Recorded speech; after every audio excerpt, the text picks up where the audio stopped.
Hi, I'm Sully, and welcome to the PASTURE Sandbox, a place to experiment with new ideas until I create something cool enough for my next game. So last time I created the environment for the pasture, which is like the fence and the grass.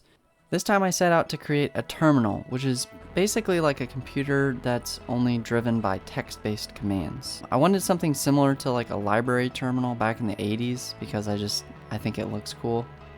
In my game, you're not looking for books, but instead you can list available commands or, change the weather. There's so many things I could do with this system, honestly. At first I thought it was going to be pretty simple to make, but oh boy was I wrong. So this terminal is a widget blueprint with populated lines of text that is rendered as a material on the IBM model. So that's a lot. I'll go ahead and explain what that even means. Widget blueprint with populated lines of text. Widgets are used for UI in Unreal Engine. With widgets, you can drag across UI elements that have been already created for you in Unreal Engine. Originally, I thought this would kind of work for me with the terminal and that I'd just be able to use an input text box. The player would click on the terminal, be able to just add text to this text box, and then I would just come back in whenever they press the enter key to add another text box so that they could keep entering text. Unfortunately, using the text box wasn't quite going to work because of the caret not being editable. So you know that like blinking cursor whenever you enter text into something? Well, that's called a caret, and it's very important to the old school terminal look. So there is a property on the text box to change the caret and to customize it, but for some reason it doesn't work. I don't know why. I couldn't ever get it to do anything differently. So instead I had to make my own caret, which meant making my own text box and handling all the input myself. So this brings me to what I called the caret problem. So basically I messed around with widgets trying to understand how I could even do this. I thought, well, the caret really is just an image, right? It's a blinking image. So if I could somehow just put a UI image on screen next to some text, that might work.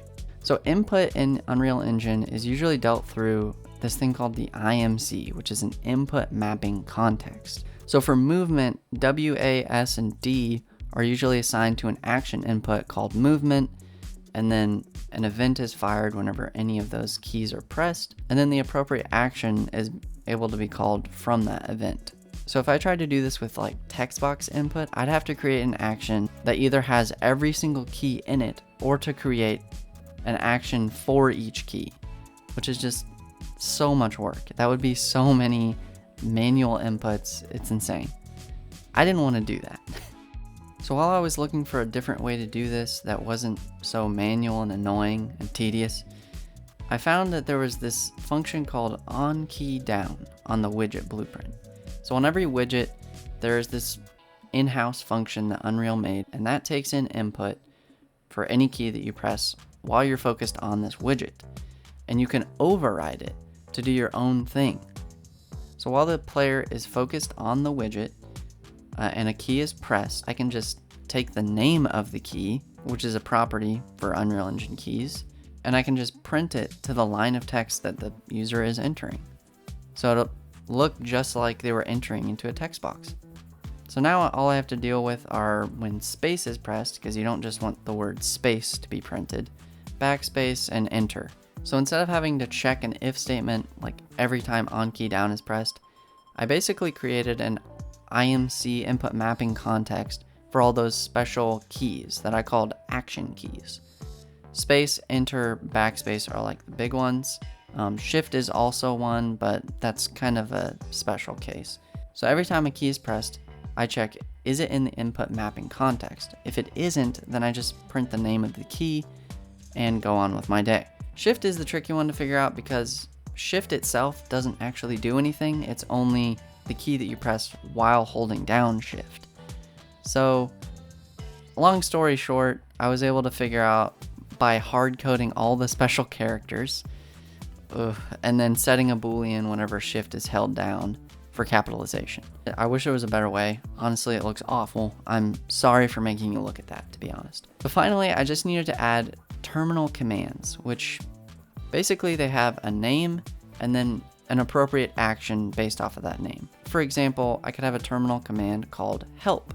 So whenever the text box has the text help, I can call a function to show help text. So every time the player presses enter, I just match the text to a terminal command that I created and then do the action if it matches that terminal command. So that took quite a bit of time to figure out, but by using list views and text boxes to list data, and then my own terminal line widget, which includes the caret, which is just a blinking image, I finally made a working terminal. Now to actually put it on the screen of the IBM model, because right now it's just on the player's screen, just as UI. So this was really weird.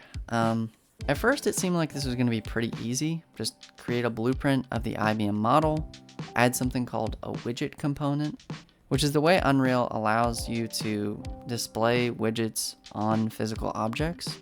And then I just have to kind of mess around with the values until it is placed and looks correct. Yeah, it didn't exactly work out that way. I'm not going to pretend I know what I did, so I'll just link the video that really helped me with this. But it was kind of a pain, to be honest. So now onto like the extra things that I did that weren't specifically related to the terminal. So I thought it'd be fun to model my own little barn in Blender, since I didn't want the terminal to just be on the grass. I'm not like super experienced with Blender, but I learned a lot trying to make this barn. The biggest trouble I had with it was probably getting the collisions to work. Unreal Engine doesn't like concave objects. It creates collisions simply with convex objects, but it doesn't really help you with concave, because you won't be able to walk through the object. Basically, you just have to create simple collisions out of base primitive objects in Blender. It sounds complicated, but it's actually pretty simple once you just know what to do. For some reason, they just expect you to know, like there's a naming convention for importing collisions. I had no idea, so the more you know, I guess. The other extra thing that I made was so that the terminal could actually interact with the world itself. And I did this by making it change the weather, so you can make it be sunny, nighttime, or rainy, or you can turn off the rain. This way the terminal could not only interact with itself, but also the world that the player is in.